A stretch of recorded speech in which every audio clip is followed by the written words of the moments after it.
চলে এলাম আবার একটা নিউ ব্লগ নিয়ে। আজকে ব্লগে ধামাকার থাকছে রেসিপিগুলো, তবে এগুলো সবই মা বানিয়েছে। তো চলো, আজকে দেখতে পাচ্ছ, ওখানে দেখতে পাচ্ছ, এখানে তো গান চলছে, গানের মাঝখানে মাঝখানে নাচও চলছে ধুমধুমার। তো যাই হোক, এখানে রয়েছে কালকের ডাল, রয়েছে একটু ভাত, মানে ভাত ছিল জল ঢেলে গেছে। এখানে এই যে গরম ভাত করে সবে নামানো হয়েছে। আর এই সাইডে দেখো রয়েছে শাপলা, ওই যে চিংড়ি মাছ দিয়ে, শাপলা বলতে তোমাদের পরেও দেখাচ্ছি। আর এখানে এই যে শাপলা চিংড়ি মাছ দিয়ে হয়েছে, আর রয়েছে হচ্ছে মশলা চিচিঙ্গা। আর এখানে দেখছো পটল ভাজা, মানে বেসন দিয়ে পটলটা বেশ বড়া করেছে।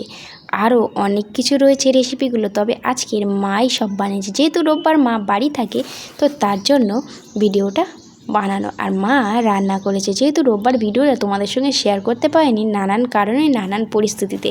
আর তবে কালকেও তোমাদের সঙ্গে লং ভিডিও শেয়ার করতে পারিনি, কালকের একটু জায়গায় বেরিয়েছিলাম, সেই ভিডিওটা তোমাদের অবশ্যই শীঘ্রই আসতে চলেছে। আর এখানে আমার বোন গান চালিয়ে খাচ্ছে, আর এখানে নাচ চলছে। আর আমার মা রান্না করতে করতে নাইটিটা বেশ গুটিয়ে, মানে কি মনে হচ্ছে ঝগড়া করতে যাবে। তো যাই হোক, মা দেখে ভিডিও করতে দেখে নাইটিটা খুব ভালো করে নিলাম। এই দেখো আমার বোন বেশ একটু কোমর দুলে নাচটা যে নাচছিল, ভিডিওটার ক্যামেরার সামনে ছিল না। আমি বললাম এটা কি নাচ? তো যাই হোক, আবার দুজন মিলে শুরু হয়ে গেল ধুমধুমার নাচ, মানে গানটা চলছে, তো গানটার সাউন্ডটা তোমরা শুনতে পেলে না। তো যাই হোক, নাচটা বেশ ভালোই হয়েছে। তোমাদের কেমন হয়েছে অবশ্যই সেটা জানিও ভিডিওটা। তো যাই হোক, একটু লং ভিডিও না। আর এখানে দেখো চিকেন কষা হয়ে চলে এসছে রেডি। তো আজকের আরও কিছু রয়েছে, সেগুলো তোমরা ধামাকার দেখতে পাবে।